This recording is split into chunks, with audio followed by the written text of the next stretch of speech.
안녕하십니까. 와, 공무사 오프라인 강의한다. 이러고 그냥 온 사람 없죠? 혹시 나 몰라요? 아, 둘이 커플이에요?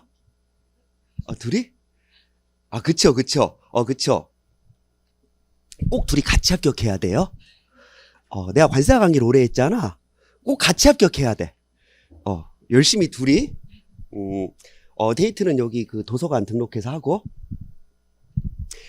국제무역사 오프라인이 몇 년 만인가 했더니 한 4년, 3년 만인 것 같아요. 마지막 오프라인 강의가 막 열심히 강의를 진행하다가 코로나가 터져가지고 그 어찌어찌 급하게 마무리를 하고 그 다음부터 완전 이제 비대면으로 전환이 돼서 앞으로는 뭐 그렇게 오프라인 강의 할 일이 없겠구나 싶었는데 뭐 또 촬영할 때는 하게 됩니다. 여기는 전공자도 있고 비전공자도 있을 거예요. 사실 제 강의는요, 비전공자가 훨씬 더 좋아했던 이유가 아무것도 모르죠. 아무것도 모르니까 그냥 집어넣어주면 됩니다. 쓸데없이 의심을 하지 않아. 그럼 이제 전공자는요, 이제 자기가 배웠던 거랑 여기서 정리해서 나가는 과정이랑 이제 조금씩 이게 섞이기 시작하면서 오히려 헷갈려지는 거야. 되게 신기한 게요, 전공자가 이미 친숙하다라고 생각하고 들어보면 대충 안다라고 생각하죠. 합격률은 비전공자가 훨씬 더 높다? 왜요? 아무것도 모르니까 저를 의심하지 않고 제 말을 잘 들어요. 자, 보세요. 적어도 이 국제무역사에 관련해선 제가 이 바닥의 최고 전문가입니다. 누가 뭐라고 하건 제 말만 들으시면 돼요. 자, 그럼 오늘 여기 왔죠? 그럼 오늘부터 열심히 이제 하루에 6시간씩 공부를 시작하는데 그럼 오늘 당장 해야 될 일은 뭐예요? 합격수기. 일단 여기 와서 앉아있으면 합격한 거랑 마찬가지야. 나 그런 생각 든다? 그 저연차, 제가 낮은 연차 강의를 할 때는요, 제가 열심히 강의를 했는데 이제 불합격하게 되면요, 죄송합니다. 제가 좀 더 강의를 열심히 했어야 되는데 이런 생각을 하다가 지금 10년이 넘었거든요. 지금 어떤 생각 들어요? 어차피 인터넷 검색해보면 저밖에 안 나오잖아요. 내 강의를 듣고 떨어졌다. 다 니들 잘못이야. 나는 잘못이 없는 거야. 적어도 제가 시키는 대로만 했으면 이 시험은 떨어질 리가 없는 시험이에요. 비전공자를 제가 3주 만에 합격시킵니다. 그런데 전공자가 떨어진다? 그건 말이 안 되는 거예요. 자, 의심하지 마세요. 제 말만 듣고 제가 시키는 대로만 하면 됩니다. 그리고 제가 수업 시간에 제일 싫어하는 게 뭐냐면 여러분이 눈이 책에 가 있는 거야. 이게 책을 왜 읽어요? 책을 읽을 거면 이거를 돈 내고 와서 읽는다고? 책은 집에 가서 읽으시고요. 제 수업 시간에는요, 저를 보면 됩니다. 저한테 집중해 주시면 돼요. 제 말만 듣고 막 열심히 내가 말하는 걸 막 억지로 막 암기하려고 막 이해하려고 노력할 필요 없어. 그냥 받아들여요. 흘러가는 대로 받아들이다 보면은 어느 순간 완성이 돼 있습니다. 무역이라는 게 그래요. 앞부분을 배우다가요, 사실 뒷부분을 모르면 앞부분의 내용이 다 이해가 안 가거든요. 그러다 보니까 교재에는 그 내용이 다 있지만 저는 그 부분을 한 번에 스킵을 하고 바로 뒤로 넘어갑니다. 그럼 뒤에 걸 배울 때 앞에 걸 보게 되는 거죠. 그러다 보니까 사실 교재는 우리 시험 과목 순서대로 되어 있지만 공부를 그렇게 하면은 반드시 망합니다. 공부는 무역의 흐름대로 하는 거예요. 그래서 제 말만 듣고 제 강의 그냥 잘 듣고 바로 기출풀이로 넘어가서 기출문제 풀이로 실력을 업그레이드하면 됩니다. 강의가 그렇게 힘들진 않을 거예요. 자, 그러면 혹시 저를 처음 보는 사람들도요, 앞에 이제 딱 첫 표지부터 느끼겠지만 정제한 제도 정상은 아니겠구나.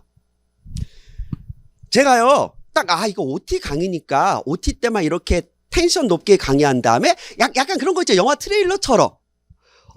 아니면 여러분들 그 유튜브 보다 보면은요, 중간에 게임 광고 같은 거 나오잖아요. 게임 광고 보면 되게 재밌는 게임 같아 보이는데 막상 다운로드 받아 보면은 다 단순 퍼즐이고 그런 거 있죠. 정재환 저거 딱 앞에 저거 하는 거 아니냐 했을 때 아니에요. 사실 저희가 실질적으로 60강에서 80강 정도가 나오거든요. 처음부터 끝까지 요 텐션입니다. 제가요, 사실 저 2010년에 관사시험에 합격하고 처음 강의를 시작했을 때 저도 꿈이 있었어. 그때 꿈이 뭐냐면요, 멋있는 교수님처럼 약간 저음으로 그렇게 강의하는 거였는데 첫날에 안녕하세요 정재환입니다 이때부터 망한 거야. 생각해 보니까 누군가 정쌤 너무 그 하이톤이다, 좀 낮추면 안 되냐? 못 낮춰요. 우리 집안이 다 이래. 이게 유전이야. 자, 그래서 저 일부러 톤 올리는 게 아니고요, 원래 이 톤입니다. 그러면 정재환 진짜 톤으로 더 올리면 어떤 일이 발생할까? 저 말 빨리 하는 거 아니야? 원래 이 속도예요? 가끔 진도가 밀려가지고 집에 가야 되는데 요만큼 남아있을 때 있죠? 그때 제가 약간 속도가 올라가고 텐션이 조금 올라가거든요. 아, 저게 올라간 텐션이구나. 그러니까 저한테 정쌤은 항상 텐션이 높아요. 그러지 마세요. 저 항상 이 상태입니다. 자, 그러면 저랑 시작한 지 이제 10분 정도 됐는데 이제 뭘 느꼈어요? 제 정상이 아닌 것도 느꼈지만 정재한 진짜 말 많다라는 걸 느꼈을 겁니다. 난 그게 이해가 안 가. 합격 수기에 강사님 말이 너무 많아요를 왜 쓰는 거야? 아니, 그러면 말 안 해? 아, 그런 것도 있다. 진짜 실력 있는 가수는 노래를 잘하죠. 하지만 인기 있는 가수는요? 노래 안 해요. 고척구장 이런 데서 헤이요 이러면은 앞에서 다 불러준다? 비싼 돈 내고 온 다음에 다 불러준다. 다 불러줘? 사실 나도 그게 목표이긴 해. 무역이랑 헤이요 이런 거 있죠. 자, 신용장은? 근데 내가 아직 거기까진 가지 못해서 겸손해. 그래서 아직은 말이 좀 많아야 돼요. 자, 그러면 제가 말이 없어지게 만드는 거, 저를 완성시켜주는 건 누구? 여러분들. 어쩌면 이게 제가 말을 많이 하는 마지막 영광의 강의가 될 수도 있습니다. 빨리 할게요. 국제무역사부터 시작합니다. 사실 무역 자격증이 굉장히 많은데 무역 자격증 못 따면 되죠? 라고 하면은요, 그냥 모르면 무조건 국제무역사부터 따면 돼요. 근데 되게 신기한 게 무역영어 수업 듣죠? 제가 뭘 하는지 아세요? 모르면 무역영어 따시면 돼요. 보스사 수업 듣죠? 모르면 보스사 따시면 돼요. 원간사 수업 듣지? 모르면 원산지관리사 수업 들으면 돼요. 어쩔 수 없잖아. 저도 애 둘 키우는 입장에서 먹고 살아야지. 자, 모르면 국제무역사 따면 됩니다. 왜 그러냐면요, 국제무역사가 여러분들이 만일 전공을 했다라고 가정했을 때 학교에서 4년 내내 배우는 모든 것들이 다 들어가 있어요. 자, 무역. 무역하니까 어렵게 느껴지죠? 사실 난 그게 힘들어. 저 비전공자로 이제 관사 시험에 합격을 하고 처음 업무를 시작했을 때, 그리고 수험 과정에서 힘들었던 게 뭐냐면은요, 다 알 수 없는 용어를 써. 그걸 마치 전문 용어라고 쓰는데 사실 더 쉬운 용어가 있거든요. 근데 사람들은요, 그게 전문 용어이고 어려운 용어인지조차 모르는 거야. 그걸 당연시하게 쓰는 거야. 그러니까 어렵죠. 생각을 해보면은요, 그 의학 드라마나 법학 드라마 보면은요, 법정 드라마나 의학 드라마 보면은요, 막 밑에 막 자막으로 해서 나오죠. 그런 거 말고, 저기 집게 주시고 칼 2개 주세요. 작은 칼 주세요. 배 자를 겁니다. 이런 식으로 얘기하면 얼마나 좋아. 그걸 어렵게 얘기한 다음에 자막으로 확 설명해주고, 나 그런 거 너무 싫어. 무역이 그게 문제야. 국내 거래를 하는 거나, 즉 여러분들이 국내에서 물건을 사는 거나, 국제적으로 물건을 사는 거나 하나도 어렵지 않아요. 그럼 국내 오픈마켓에서 물건 사는 법, 국내 쿠팡에서 물건 사는 법, 제가 일일이 설명해 줘야 돼요? 아니죠. 그걸 국제적으로 하는 게 무역일 뿐이에요. 하나도 어렵지 않거든. 하긴 요즘 세대는요, 해외 직구가 어쩌면 국내 온라인으로 구매하는 것보다 훨씬 더 친숙할 수도 있겠다. 해외 직구하는 게 어려워요? 그게 무역이에요, 무역. 하지만 그것을 설명한답시고 어려운 말로 풀었으니까 어렵게 느껴지는 거야. 자, 보세요. 국내 거래나 국제 거래나 전혀 다르지 않고요. 국제 거래를 무역이라고 해서 조금 더 어려운 말을 쓰는 것뿐이거든요. 자, 그럼 보세요. 국내 거래든 국제 거래, 무역이든 그 구성은 똑같습니다. 편의점 가서 물건 산다라고 했을 때 편의점이요, 이 물건 얼마에 팔겠습니다라고 다 가격표 붙여놓죠. 그게 거래의 제2청약이라는 거거든요. 그럼 거기에 대해 저 이거 주세요라고 하는 거, 그게 승낙이죠. 그게 계약의 성립이에요. 내가 이 물건을 너한테 팔고 싶습니다. 나는 이 물건을 사고 싶습니다라고 거래의 제의를 하고 거기에 동의를 하면은 계약이 성립되죠. 그게 계약 파트입니다. 무역도 똑같아요. 내가 너한테 이 물건을 사고 싶다. 내가 너한테 이 물건을 팔고 싶다라고 했을 때 상대방이 동의하면 그냥 계약이 성립되는 거죠. 그럼 어떤 경우 계약이 성립되느냐? 계약서는 어떻게 작성돼야 되느냐? 계약서를 작성할 때 주의사항이 무엇이냐? 계약 파트에서 규정하고 있습니다. 즉 무역이든요, 죄송합니다, 국내 거래든 전혀 상관이 없어요. 시작은 계약입니다.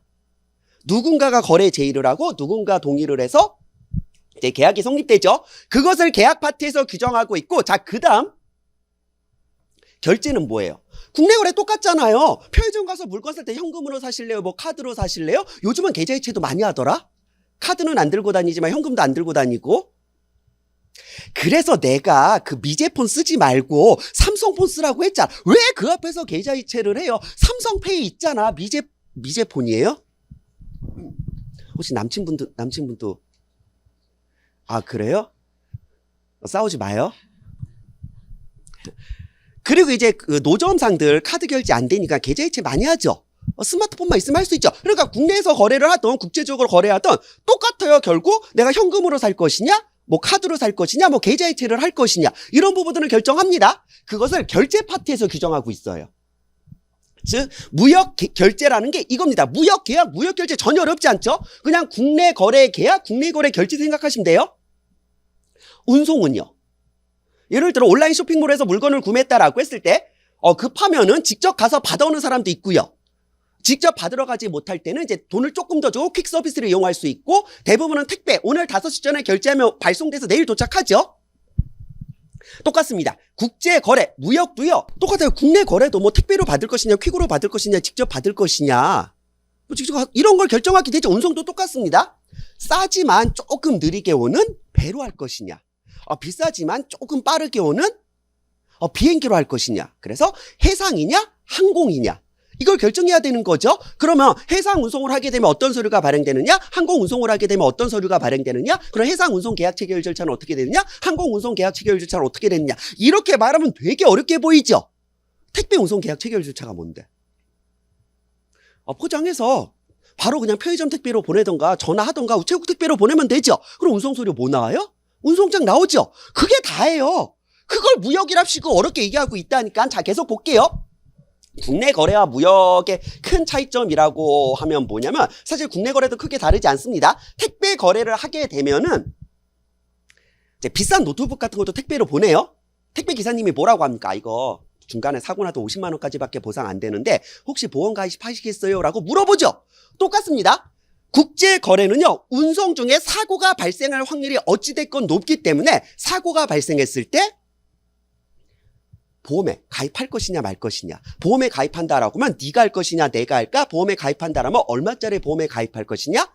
그것을 보험 파트에서 규정하고 있는 겁니다. 그냥 국내 거래랑 다르지 않잖아요. 자, 거래라는 건 판매자죠. 셀러가 물건 잘 보내주고, 바이어 구매자죠. 구매자가 돈 잘 주면 끝납니다. 하지만 판매자가 물건을 제대로 보내지 않거나 구매자가 돈을 제대로 주지 않았다? 그럼 분쟁이 발생합니다. 그리고 무역에서 그 분쟁 해결하는 것을 중재라고 합니다. 자, 그래서 우리가 말하는 무역은요, 계약, 결제, 운송, 보험, 중재, 5개의 파트로 구분되어 있고요. 이 5개를 합쳐서 뭐라고 해요? 무역실무라고 합니다. 엄밀히 말하면 무역실무라는 과목은 없습니다. 계약, 결제, 운송, 보험, 중재라는 5개의 파트를 합쳐서 무역실무라고 하는 거예요. 그래서 전공을 하게 되면은요, 이 5개를 퉁쳐서 합친 무역실무라는 걸 배우게 되고요. 하지만 문제가 있어. 정말 실무를 반영하고 있을까요? 교수님들이 철저하게 이론이에요. 더 정확하겐 1960년대 일본식 이론입니다. 일본의 무역실무를 그대로 베껴왔거든요. 그러다 보니까 안 맞아.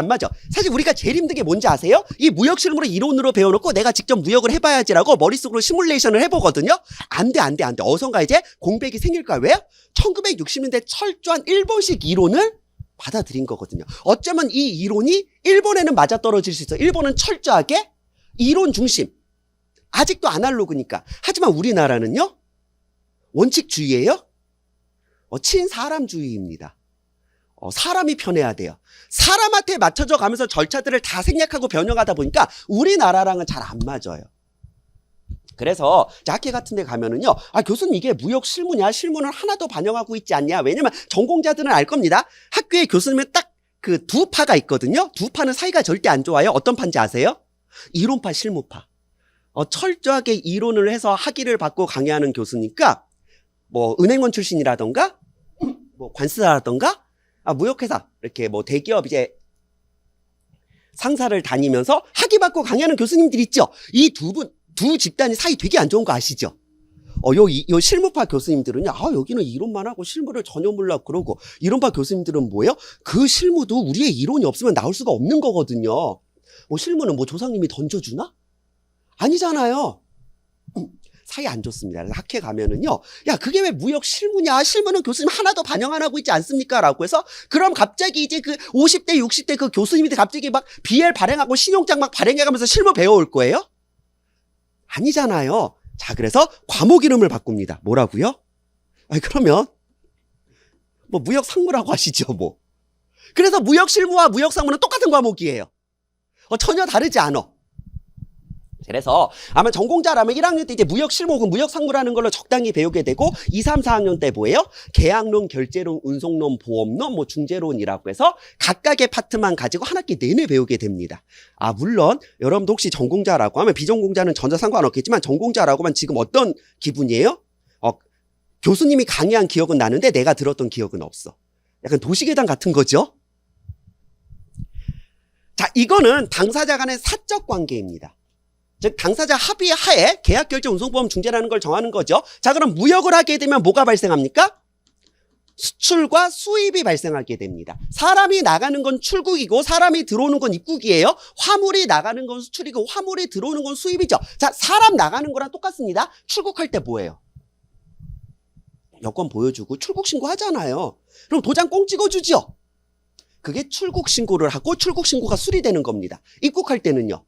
여권 보여주면서 입국 신고하죠. 그럼 문제가 없으면 도장 꽁 찍어주죠. 그게 입국 신고가 수리되는 겁니다. 지금 딱 표정 보니까 이상하다. 요즘은 자동으로 출국 신고 되는데? 그러지 마요. 저의 세계에서는 정제한 메타버스에서는 출국 신고, 입국 신고 다 합니다. 자, 화물이 나가는 거 똑같아. 수출하는 물품은 수출 신고를 하고요. 문제가 없으면 세관 담당자가 도장 찍어주는 게 수출 신고가 수리되는 거고요. 수입되는 물건은 수입 신고를 하게 되고요. 문제가 없다라고 하면 도장 찍어주는 게 수입 신고가 수리되는 거죠. 자, 그럼 잘 보세요. 이렇게 수출 신고하고 수입 신고하고 수출 신고가 수리되고 수입 신고가 수리되는 일련의 과정을 뭐라고 해요? 통관이라고 합니다. 그 관세선을 통과한다라고 해서 통관이라고 하고요. 그래서 실무에서는 수출 신고, 수입 신고 이런 식으로 말하지 않고 수출 통관, 수입 통관이라고 얘기합니다.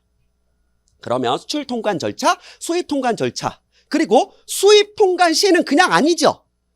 화물에 대해 가격 신고를 하고 관세도 납부해야 됩니다. 자, 그러면 이런 일련의 통관 절차를 규정하는 법, 관세법이고요. 자, 그래서 무역 계약이 성립돼서 실제 무역이 이루어지면 수출과 수입이 이루어지고요. 수출입에 대해서는 관세법이, 수출입 통관 절차를 규정하는 관세법이 있고요. 자, 이런 거 있습니다. 우리 상식적으로 요즘 대한민국의 마약 이슈가 굉장히 큽니다. 연예인들 어찌 보면 이게 고의인지 아니면 억울한 걸 수도 있지만 이제 해외에서 이제 활동할 때 수면제 같은 거 적법하게 그 나라에서 처방을 받죠. 그리고 수면제 같은 거 이제 먹다가 이제 우리나라 귀국하면서 해외에서 남았던 그 수면제를 우편으로 받다가 사실 그 수면제 마약이거든요. 의사의 적법한 그런 절차 없이 허가 없이는 그냥 못 들어와요. 그래서 야, 연예인이 마약 수입했다라고서 막 난리가 나잖아요. 자, 그럼 우리는 뭘 알 수가 있습니까? 마약은 수입도 안 됩니다. 사용도 안 됩니다. 하지만 여러분에게 유일하게 허용된 마약이 뭐예요? 그쵸, 음악. 음악에 취한다. 국가가 나에게 허락한 유일한 마약. 죄송합니다. 없었던 일로 할게요. 자, 그러면 이 물건이 수출할 때는 그냥 수출될 수 있는 것이냐, 이 물건이 수입될 땐 그냥 수입될 수 있는 것이냐, 아니면 뭐 허가를 받아야 되느냐, 뭐 승인을 받아야 되느냐, 이런 부분들 있죠. 이 물건이 수출입될 수 있는 것이냐 없는 것이냐라는 무역 그 자체를 규정하는 거, 한마디로 물품의 이동에 대해 규율하는 거, 그게 대외무역법입니다. 즉 대외무역법은요, 수출 수입 그 자체를 규정하는 거고요, 관세법은요, 철저하게 통관 절차를 규율하는 겁니다. 달라요. 자, 수출이 되면 뭐가 들어오죠? 돈. 수입을 하면 뭐가 나가요? 돈. 그래서 수출하면 돈이 들어오는 걸 조금 유식한 말로 외화 획득. 수입을 하면 돈이 나가죠. 이걸 조금 유식한 말로 외화 유출. 자, 그러면 수출을 했으면 돈이 들어오고 수입을 했으면 돈이 나가야 되는데 이런 자본의 이동에 대해 규율하는 법, 그게 외국환 거래법입니다. 해외 송금 한 번 할 때도 이런 서류 내세요, 저런 서류 내세요, 은행이 말하는 거 알고 있잖아요. 아니면 우리가 가장 친숙한 외국환 거래법이 뭘까요? 공항 가면 적혀 있잖아요. 10,000불 이상 반출 시 반출 신고하고 가세요. 그 다음에 입국할 때 10,000불 이상 반입 시 신고하고 들어오세요 있죠. 즉 직접 들고 나가거나 직접 들고 들어올 수 있는 한도는 10,000불까지입니다. 그거 어디서 규정하고 있어요? 외국환 거래법. 자, 그래서 무역이 이루어지면은요, 수출과 수입이 이루어지고, 수출과 수입에는요, 관세법, 대무역법, 외국환거래법 이 세 개의 법이 적용되고요. 이걸 무역 3법이라고 합니다.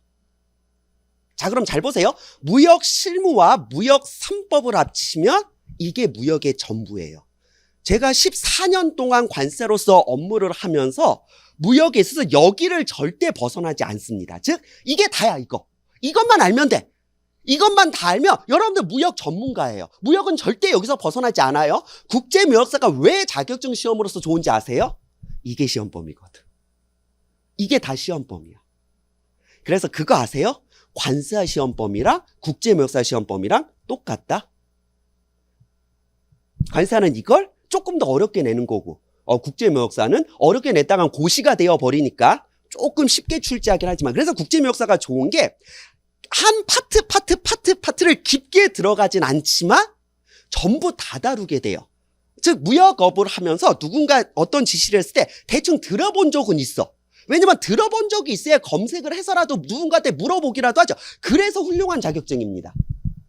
물론 외국환 거래법이 실제 그 판사가 꼽은 가장 어려운 법에 최상위권에 가 있어요. 왜요? 이건 뭐 해야 된다, 저건 뭐 해야 된다라서 수십 수백 개를 그냥 나열하고 있거든요.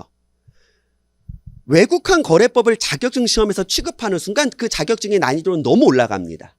그래서 이제 국제무역사 시험에서는요, 이 외국환 거래법 대신 외국환 거래법의 기초 과목이 환율이거든요. 외환 실무예요. 그래서 외국환 거래법 대신 외환 실무를 집어넣어서 이 모든 게 국제무역사 시험 과목입니다. 그래서 저는 국제무역사가 가장 좋아요. 자, 그럼 잘 보세요. 원래는 1교시, 2교시 있고 중간에 쉬는 시간도 있다가 이제 온라인 시험이 되면서 이제 쉬는 시간 없이 쭉 봅니다. 그럼 우리 그 자격증 시험 보면요, 1교시, 2교시 있는 게 있고 1과목, 2과목, 3과목 있는 게 있죠. 그 차이점이 뭡니까? 1교시, 2교시가 있다라는 건 중간에 쉬는 시간이 있다는 얘기입니다. 1과목, 2과목, 3과목이 있다라는 건 뭐예요? 문제가 1번부터 끝까지 연속적으로 나와서 어느 문제 먼저 풀어도 상관없다라는 거예요. 자, 그럼 이제 보세요. 국제무역사 시험 과목은 이제 4개의 과목으로 구분됩니다. 원래는 이게 1교시, 2교시여서 중간 쉬는 시간 있다가 온라인 시험에서 중간에 쉬는 시간을 둘 수는 없죠. 이제 쭉 봅니다. 그럼 잘 보세요. 아니, 1과목이 무역규범이라고 돼 있는데 무역규범이 뭐예요? 이거요. 관세법 대무역법이요. 이게 1과목이고요. 그리고 2과목 무역결제는 있잖아요, 여기. 그리고 외환실무역. 그럼 무역계약은 있죠. 이 무역계약 안에 운송보험 중재를 다 포함시킵니다. 사실 무역계약으로만 해서 20문제 이상 나오고, 이제 운송보험에서 7문제 정도로 짜잘하게 이제 나오기는 하고, 중재는 그냥 계약 안에 포함이 되어 있고요. 그리고 이제 이 무역 3법 무시하시고 계약결제, 운송보험, 중재 이 5개의 기본적인 부분만의 영어 능력을 테스트하는 게 무역영어입니다. 과목만 보면 이렇게, 그러니까 적어도 내가 뭘 배우는지를 알아야 돼. 그래서 이제 이거를 시험 순서대로 공부하면 어떤 일이 발생하는지 아세요? 첫 시간에 뭐해? 관세법 대무역법. 난 지금 무역 계약이 어떻게 이루어지는지도 뭐 수출과 수입이 뭔지도 못 배웠는데 1과목이 무역 규범이라고 규범부터 배우고, 그 다음에 계약이 제일 중요하죠. 계약은 배우지도 않고 냅다 결제 신용장 들어가니까 그러니까 안 되는 거예요. 우리는 이 무역의 이 흐름대로 진도를 빼게 됩니다. 흐름이라는 게 굉장히 중요해요. 사실 그렇잖아. 내가 이거 지금 자격증 공부하고 있다라고 의식하니까 힘들죠. 그냥 제가 말하는 걸 계속 들으면 저게 무역의 흐름이구나. 듣다 보면은요, 다 배웠어. 문제 풀면 풀려. 그리고 제가 이제 하이톤에 이제 말을 빠르게 해서 일단 제 수업 시간에 졸 수 없어요. 제 수업 시간에 졸면 어떤 일이 발생해요? 제 강의 듣는 꿈 꿉니다. 절대 졸 수가 없을 거야. 그래서 저는 어디 가서 수업할 때 그냥 제 수업 시간에 자면은 그냥 줍니다. 엔간해선 제 수업 시간에 졸 수가 없거든요. 악몽 꿔요. 꿈속에서 정재환이 말해. 이게 장점이 뭐냐면 이제 실제 시험을 보잖아요. 이제 문제를 딱 풀지요? 나의 목소리가 들리는 거야. 저때 옛날에 그런 거 있잖아요. 들려, 너의 목소리가 들려. 그 드라마 못 보셨어요? 그런 세대 아니에요? 너무 최신 드라마야? 그럼 아들과 딸, 엄마의 바다. 여명의 눈동자. 전원일기? 죄송해요. 집에 TV가 없구나. 맞아. 요즘 사람들의 그런 상황이, 경제적 상황이 다 동일한 게 아닌데. 넷플릭스? 그래요. 넷플릭스, 그래. 어디까지 했는지 까먹었잖아요. 그냥 봤다고 해. 자, 어찌됐건. 들려. 그러니까, 나는 이 파트를 공부하다 너무 의식할 필요 없어. 그냥 흐름대로 가는 거예요. 자, 그래서 국제무역사는요, 1과목, 2과목, 3과목, 4과목이 있고요. 여기 무역계약 운송보험이라고 돼 있는데 무역계약 안에 중재가 기본적으로 포함되어 있습니다. 사실 그거 있다? 무역영어 볼까요? 국제무역사 볼까요? 라고 하다 무역영어 나는 영어에 살짝 자신이 없으니까 국제무역사 봐야지라고 했는데 통으로 한 과목이야. 이거 당황스럽죠? 근데 무역영어의 영어와 국제무역사의 무역영어 파트는 사실 다른 과목입니다. 그 무역영어 있죠? 진짜 그 무역영어 시험이 그 자격증 무역영어의 상공회의소 이게 웃긴 게 뭔지 아세요? 무역이랑 영어입니다. 무역영어가 아니라. 그래서 토익처럼 토익 파트 7처럼 사실 무역을 몰라도 해석하면 풀 수 있는 문제로 1과목, 2과목 50문제. 그 다음에 무역 실무 25문제. 심지어 이 영어는 단순 해석이 많이 가깝고요. 무역 문제는 한국어로 출제됩니다. 그러니까 상공회에서 무역 영어는 그냥 무역 시험하고 영어 시험인 거야. 그러니까 이 무역 파트는 한국어로 출제돼요.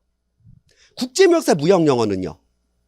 앞에서 배웠던 진짜 그 무역 실무 내용이 영어로 나옵니다. 그게 더 어려울 것 같아요? 그래서 더 쉬워요. 어쩌면 무역 영어 시험은 영어 능력을 검증해야 되기 때문에 내가 해석할 수 있는 능력이 어쨌든 최소한 있어야 되거든요. 하지만 국제무역사의 무역 영어는 그런 거 없어요. 무역 실무 내용을 이제 영어로 풀어야 되기 때문에 문장 자체가 정형화되어 있습니다. 정해진 그 영어 규칙 있죠? 영어 규범. 이런 쪽에서 어차피 시험 문제 출제하는 사람이 그 원어민이 아니잖아요. 긍정문과 부정문을 바꾸다던가 아니면 셀러와 바이어를 바꾼다던가 뭐 낫을 붙인다던가 뺀다던가 해서 정말 단순하게 문제 나오거든요. 오히려 패턴만 알면 국제무역사 무역 영어가 훨씬 더 쉽습니다. 영어 아니에요.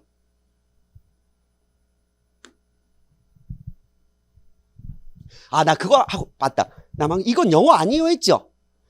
사실 제 꿈이 이런 국제무역사 광고 같은 데 나와서 그런 거 있죠. 옛날에 그런 광고 있었잖아. 토익? 영어 아니야. 테크닉이야. 정단기? 막 이런 거 있지. 기억나요? 나도 그런 거 해보고 싶다. 국제무역사? 시험 아니야. 테크닉이야. 이렇게 딱 돌아서 이렇게 걸어가는 거야. 어디까지 했어? 자꾸 말 걸지 말라니까요. 지금 우리 이제 한 시간 돼 가는데 지금 아직 여길 못 넘어갔어. 자, 그래서 이제 국제무역사는요, 철저하게 이론입니다. 실무 아니에요. 근데 문제가 뭐냐면 국제무역사를 철저하게 이론으로 배우니까 재미도 없고 실무 나가서 도움도 안 되고 사실 이론 없이 실무가 나올 수가 없습니다. 그래서 저는 수업 시간 내내 이게 실무적으로 어떻게 응용이 되는지 이건 실무적으로 사용이 되는지 안 되는지 어떤 식으로 변형이 되는지 그럼 이거는 어떤 식으로 사용이 되고 하는지 이런 것들을 설명을 드리면서 그러니까 이 과정 자체를 공부한다고 생각하지 마요. 그냥 즐거운 무역을 한다. 배운다도 아니고 나는 무역을 한다 라고 생각하면서 시험 자체는 이론 지식으로 풀어야 되지만 이것에 대한 기반이 너무 없으면은요 이 내용 자체를 이해를 못해요. 왜 이론에서 이렇게 규정하고 있지? 그게 실무에 근거를 해 나온 이론이라고 하면 실무 내용을 알면 바로 이해가 되는 부분들이 있거든요. 자, 그래서 우리는 이론 시험 있기는 하지만 실무적인 내용, 실무에서 어떻게 사용되는지를 계속 다 설명을 드립니다. 그 영어이냐 아니냐, 물론 영어를 잘하면 눈꽃만치 좋기는 해요. 실제 영어를 잘하는 사람은 4과목이 무역 영어잖아요. 무역 영어 수업을 안 들어요. 어차피 내가 알고 있는 지식을 해석만 할 수 있으면 풀 수 있는 거잖아요. 하지만 내가 영어를 잘 못한다고 할지라도 실제 상공회에서 무역영어 1급 시험과는 달리 패턴이라는 게 있습니다. 패턴만 암기하면은 충분히 합격할 수 있어요. 나는 영어 못하는데 어떻게 하죠? 라고 약간 그 쫄았던 사람들은 많이 봤어요. 하지만 영어 못해서 내가 시험 떨어졌다는 사람은 못 봤어. 여러분이 국제명사 시험에 떨어지다 영어를 못해서 떨어진 게 아니라 그냥 내 말을 듣지 않아서 떨어진 거야. 하나도 긴장할 필요가 없습니다. 일단 여기까지가 이제 OT 강의고요. 이게 계획대로 잘 안 되네. 제 계획은 일단 이 OT는 10분 만에 끝내고 잠깐 카메라 꺼서 저는 이게 PPT만 갈고 바로 시작하려고 했는데 40분이라고? 저 시계 잘못된 거 아니에요? 내가 40분을 얘기했다고? 5분 얘기한 것 같은데? 와. 뭐 어쩔 수 없죠? 이렇게 된 거 쉬었다 하시죠. 우리 하루 6시간의 긴 호흡을 가져가야 되기 때문에 저 그렇게 막 빡빡하게 안 해요.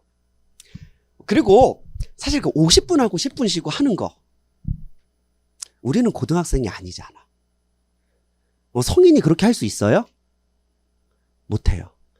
10분 가지고 우리는 회복할 수 없습니다. 저는 항상 15분을 쉽니다. 적게 공부하고 많이 쉬는 최적의 강의, 저의 최고의 목표는요, 나중에 15분 강의하고 45분 쉬는 거거든요.